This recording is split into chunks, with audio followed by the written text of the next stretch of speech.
I go by Flight, but you can call me FTC. Flight team, stand up! We back in the Man Hoop Reports. Jimmy Butler just exposed the NBA. I'm loving these Jimmy Butler videos, man. The Warriors, man, are just having the best amazing comeback as a sports team in 2025, man. We continue, you know what I'm saying, to dominate. The last game we had just reacted to, too, we just had one, bro. So, you know what I'm saying, let's see more of these, like, hidden facts, man, that's just making everything, you know what I'm saying, fall into place for our 2025 championship run. Take notes on this lesson because March is now in session. Let's check it out. There's one thing that's become crystal clear over the last decade of NBA basketball.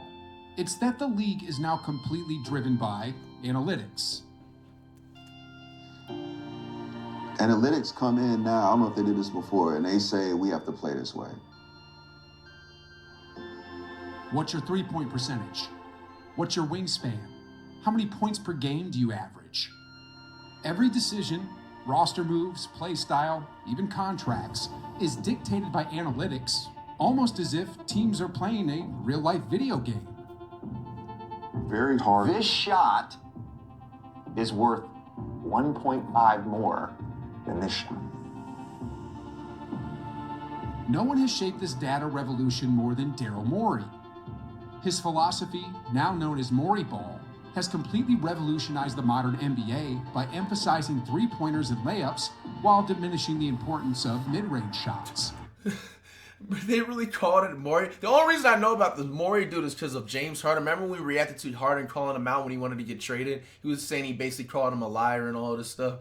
So Moreyball defines, Morey recognized the mathematical advantage of threes. So basically just spam threes, layups, not these shots here are highly efficient due to, so spam threes, rim run, foul shots, driving in the basket. So try to draw a foul when you drive, and then avoiding mid-range shot. See, this is exactly why, and I'm pretty sure there's probably other coaches around the league that have the same thought process too. You know, why things like the NBA ratings go down, why people, you know what I'm saying, don't find the NBA as fun to watch and stuff occasionally, you know what I'm saying, the way it's supposed to be because of this, you know, BS game style, man. This is not basketball. How are you just going to throw out something because, man, bro.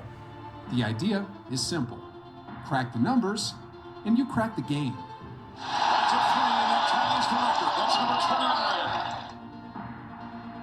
29. Many would argue, however, that this numbers-first approach makes the game too predictable, draining the excitement.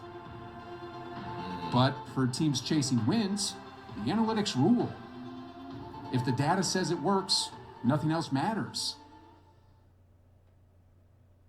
And then there's Jimmy Butler, who refuses to play by the numbers.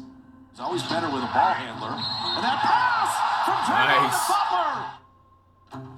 At 35 years old, the Warrior star is a glitch in the matrix of modern I can't believe basketball. he's 35, though. That's like, I thought he was always like He's a 28-ish, below-average three-point 29. shooter.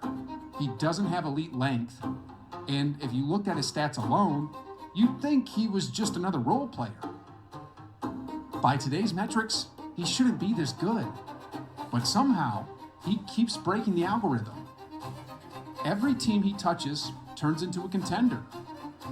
And in 2025, he's rewriting the script again, turning the Warriors from a league-wide afterthought into a legitimate threat.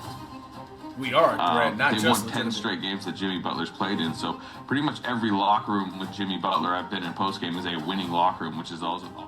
That's a good sign, man. How is Butler doing this? Why don't his numbers reflect his impact? And the biggest question of all, is Jimmy Buckets exposing the limits of NBA analytics? Bro, I mean, if it, at the end of the day, like, bro, basketball also is like a chess type of a, like, you know what I'm saying, sport. Like, bro, it was never required for any player to average 30 points per game, 8 assists, you know what I'm saying, damn near a triple-double, you know what I'm saying, just win games. Obviously, that helps, and yes, it does get you highlights, and maybe can give you some more ticket sales, jersey sales, etc., and stuff like that. But if you're really talking about going down and winning a championship, bro, there's a lot more to it, dog. You know what I'm saying? Like, you're going to have to know when to make these defensive adjustments if a team is shooting too many threes, making too many threes in the second quarter. All right, maybe we shouldn't just play 2-3 zone. Maybe we should go to 3-2 zone, or we can just man up or something like that. It's being able to also call out the right calls, call out the right type of, like, game adjustments throughout the game, and some people just don't know how to do that. Like, you can have all the threes, but if you're not defending shit down the other end of the floor, everything that you're doing just doesn't really matter, you know what I'm saying, on the offensive end. So it's really a lot of different, like, you know what I'm saying, it really boils down to, like, IQ. It boils down to, like, you know what I'm saying, like, shit, hand-eye coordination, being able to call the right things. Sometimes even, let's say if a player is studying another team's, like, type of offensive game style, or like enough footage and film the night before, you know what I'm saying, staying up and sacrificing their sleep to sit up there and study this and that, you know what I'm saying, they already have an advantage. They don't got to score 25, 30 plus points per game. If you already know how somebody is going to play in a scenario throughout every quarter, and you're watching enough film and you're watching enough body language and stuff like that throughout a game basis, bro, those are the things that is hidden that really separates the NBA player to help them win games. And I feel like that's exactly what Butler is a type, I can already tell just off the bat, he wakes up at literally the hidden and famous joke, waking up at 5 a.m. Butler or Jimmy, right? Bro, you could tell even the night before, bro, he's probably not getting lit at all. Not saying that it's nothing bad or nothing about the like drinking, smoking, whatever, cheating, whatever, you know what I'm trying to say. Nothing bad at it whatsoever. But you can tell that he's definitely, like, the night before, he's not partying, he's not doing any of that stuff. He's probably watching, let's say if we play like the Cavs or whatever, like in a future game, even if it's on the road or something, he's probably on his laptop like these, you know what I'm saying, looking at like the last 5 Cavs games, looking at the last couple of few players that have been on fire, you know what I'm saying, checking out, okay, like if they miss a shot, looking at how they crashed the boards in this scenario right here. Like, bro, it's really like levels to a lot of this shit, bro, you know. So I feel like it's going to come down to that, and that's why we're going to win the finals, bro. You have players like Butler, who is like studying game film. He's going to be the first human up on earth, you know what I'm saying, to hit the gym. You know, bro, literally, this is perfect, exactly what we need in the locker room. It's amazing, bro.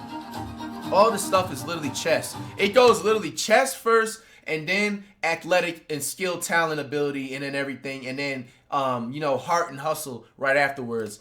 In the top 3 in how to be successful in basketball right there, man. Before the 2025 trade deadline, the Warriors were in serious trouble. They were dropping game after game, Steph Curry was clearly frustrated, and the team looked like it was slowly falling apart. The Golden State Warriors 2024-25 NBA season might be over. Man, now he's probably like, oh, I changed that thought. Fans online were desperately searching for answers, but nothing seemed to make sense. Some believed the Warriors needed another top 20 player next to Steph. Others thought they needed a true point guard and floor general. And then there were those who felt it was time to blow it all up and rebuild. You need to rebuild, and you need to blow it up, and you need to be drastic, whatever it is that you do, because that's the only way that you can potentially hit on something that's going to point you in the right direction.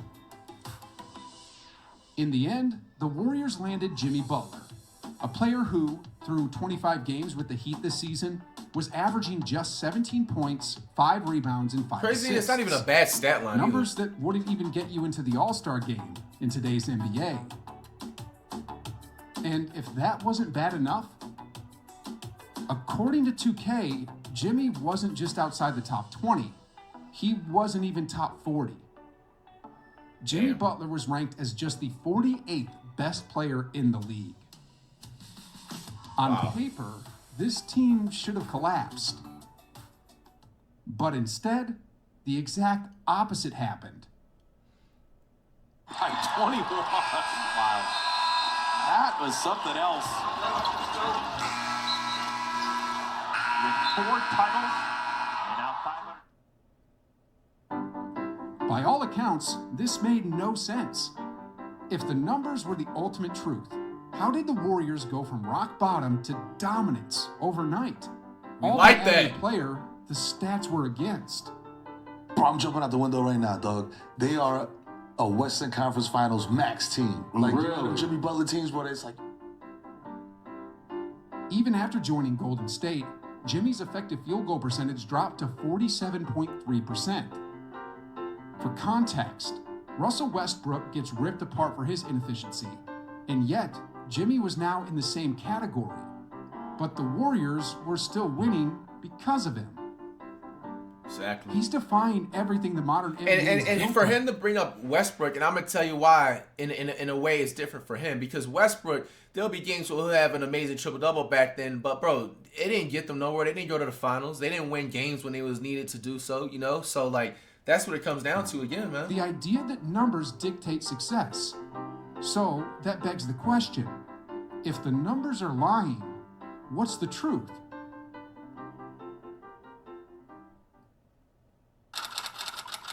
One thing numbers can't measure: wins. There are things in basketball that numbers will never capture. If I just told you, it might not sink in. So instead, let me show you with stories. In the 2020 NBA Finals, the Miami Heat were already huge underdogs against the Lakers. And then, in Game 3, it got even worse. They lost Bam Adebayo and Goran Dragic, their second and third best players. At that point, this wasn't just an uphill battle. It was like climbing Everest with no oxygen. But Jimmy Butler? He didn't care. He went out and dropped a 40-point triple-double without hitting a single three. That's And early in the 2000s fourth type quarter, of game after right scoring there. a tough bucket on LeBron James, the guy who had been to almost every finals for a decade, Jimmy looked him dead in the eye and said, "You're in trouble." Just think about that. Short-handed, outmatched, on the biggest stage, and trash-talking one of the greatest of all time? What makes this even crazier is that Jimmy fully believed it. Jimmy, first I just wanted to clarify. It looked like you said you're in trouble. Is that what you said? That is what I said. Okay. In the 2023 NBA playoffs, the 8th-seeded Miami Heat went up against the 1st-seeded Milwaukee Bucks, the best regular season team in the league. And Jimmy Butler? He didn't back down for a second.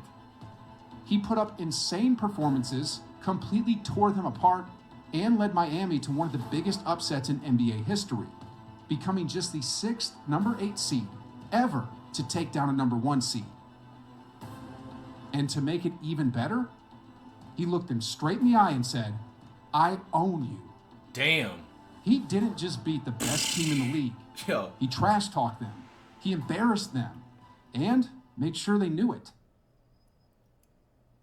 Jimmy Butler isn't in the NBA to make friends. He doesn't beg for help. That's how it's supposed to be. He doesn't actively team up with other superstars. And the reason he's been criticized, the reason he's bounced around the league, it's because not every team is built for his mentality. He brings it every single possession. And see, when I think of guys with the Mamba mentality, I need to look at guys and watch guys that play every possession, not every minute, but every second. And Jimmy falls under that category. This is the dog factor. You won't find it on a box score. You won't see it in any advanced analytics. And honestly, I don't think numbers can even quantify it. But whatever it is, Jimmy has it in spades. And yet, NBA teams look at his 17-5-5 stat line and think, nothing special. And that's why time and time again, they let him walk. And look, I'll be real, I was guilty of this too. When Jimmy first joined the Warriors, I wasn't sure what to expect. But when the team was struggling, when the season looked like it was slipping away, Jimmy stood firm, like King Leonidas, with the belief of a warrior facing 300 against 1,000,000. Let's get it. Championship coming soon. Yeah. Bro, Most that video's gonna be so iconic when we really all win of one, them, bro. Wouldn't have the nerve to say that. But Jimmy, the dog in him can. Like the saying goes, life's battles don't always go to the stronger or faster man, but sooner or later, the man who wins is the man who thinks he can. And that right there, that's the dog factor. That's the thing numbers will never measure.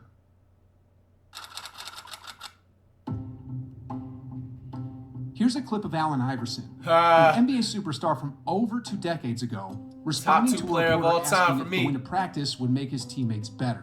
Favorite player. How the hell can I make my teammates better by practicing? Bro, that's literally maximum amount of aura, bro. Yo, Iverson is a definition of culture when it comes to the NBA, man. All y'all favorite NBA players literally dress Take inspiration from him, bro. They gonna act like they didn't, bro, but everything comes from Iverson, bro. Literally, bro. He's literally the only NBA player that can get away with saying that shit, bro. This shit is so iconic, bro. Bro, I remember seeing, when was that clip? Was that like 01 or 02? I definitely seen it like a few years late because I didn't really start watching the NBA until like 2005. But I remember when I first seen that, I'm like, oh yeah, nah, he's my favorite player just right off the rip. I probably have only had, up to that point, seen him a couple of highlights. But when I seen that, I'm like, oh yeah, he's my favorite player, bro. Literally instant idol right from the jump. Of making their teammates better bro. On a surface level. But do they really understand it on a DNA level? Kobe Bryant had every move on offense and was a lockdown defender. But even he admitted there was one more level to his game. Not a skill, not better footwork, but making his teammates better. Once I realized that my goal really is to be the best player I can be. Bro, in R.I.P. Kobe, his daughter was rescued as passengers during a tragedy. Man, one thing that I feel like is a big thing about like the mama mentality, like that is a fact right there, bro. Like they always say, like even outside of like basketball, like bro, you're really not a boss until you have homies and you have other, you know what I'm saying, friends that, you know what I'm saying, were around you while you were, you know, coming up and stuff, are bosses too, and they're getting it by themselves without your help, you know what I'm saying, like, and everything like that, bro. It's like different, like, that really like is a boil point to like really taking it to the next level with just anything, just even outside of basketball. Then like, with that, that's that means helping my teammates be the best players that they can be. And once I figured that out, then my game went to another level. It's not always an assist on the box score. It's not necessarily a +1 in the plus-minus department. But the impact, it's real. For a first-hand example, just look at Jimmy Butler's time with the Miami Heat. For the first 2 seasons, Bam Adebayo was just a decent role player, putting up mediocre numbers at best. Then in 2020, when Jimmy arrived, Bam suddenly became a double-double machine. Wow. An all-star and one of the best defensive players that's in exciting, the NBA. bro. So that means like the other role players on the Warriors, you know what I'm saying, such as Pods, you know, Quentin Pose, Tracy Jackson, and so on and stuff like that, the younger core in our team. Bro, they're going to instantly, right off the bat, you know what I'm saying, don't even be surprised, bro. I feel like even out of those that I mentioned, one of them might be an all-star within the next year or two, bro. Because of Butler's effect on the team, man. He raised the level of play around people. Crazy thing is, bro, I wish Butler high-key was on this team since, like, the Kevin Durant days, bro. Can you imagine that? Bro, honestly, we would probably have a solid 5 to 7 rings, bro. Draymond Green, if he and Butler were playing on the same team, even, like, back, I think he transforms Draymond into a solid, like, 17 to 20 point per game double-double averager, bro. You know what I'm saying? Instead of the triple-single averager, bro. Play like, harder. You know, not saying Draymond Green, obviously he makes an impact on the team, but you know what I'm saying. Then, after Jimmy moved to Golden State, look at what happened to Steph Curry. Before Jimmy arrived, whispers of Steph slowing down were growing louder. But now, he's setting defenses on fire again. Steph from midcourt. Look at Curry, man. Look at that. Come on, bro. That half-court shot better be the top 5 best NBA shot in the top 100 column by the end of the season, bro. Jimmy If it's Butler not, elevates his teammates. There's no stat for this, no flashy metric, nothing the NBA can measure. But the proof is in his track record. And if that's not the essence of an MVP, then what is?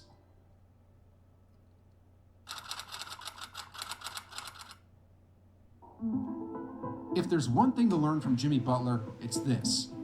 Never let numbers define who you are. Think about it.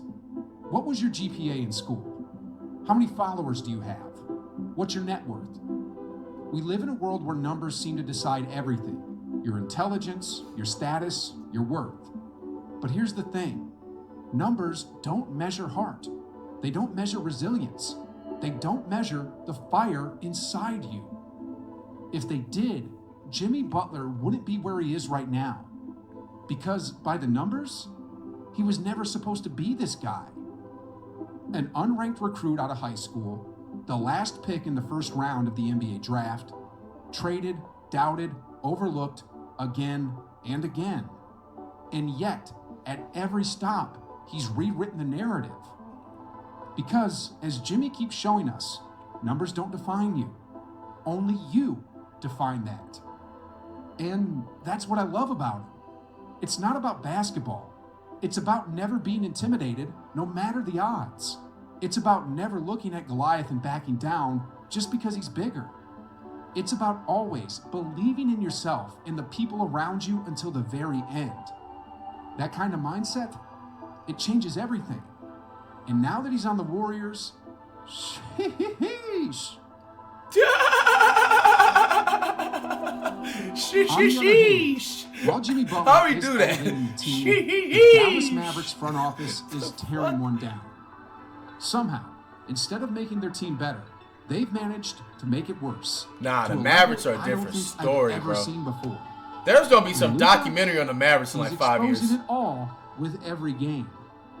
If you want to see exactly what I mean, I think we already how the reacted to Mavs that ended video. up Hey, man, shout out to Hoop Reports, man. Very informative, entertaining video right there, man. I mean, bro, Butler really exposed the NBA right then and there. He literally is showing that, like, at the end of the day, no matter how good it looks on paper, bro, analytics is literally not everything. It's going to come down to exactly what I explained earlier on. It is that it's like a chess. It's going to come down to what player on your team is going to want to take that sacrifice to stay up, watch game film from the team that you're playing that same day or the next day or whatever, or later on that week, who's going to be the first one in the gym, who's going to correct you on your mistakes and not care how you react and how you feel and the constructive criticism that they give right on the spot and stuff like that, man. And if he's just on something, bro, if you can't handle it, bro, then get out the way. And, hey, that's the entire model of how the Warriors are going to have to take everything on, bro. Like, look, bro, if you can't take constructive criticism, bro, you're going to have to go sit down, bro. Like, yo, we're in for a little – I honestly think we win in 2 championships. We win in a championship this year and we win in a championship next year, bro. Facts.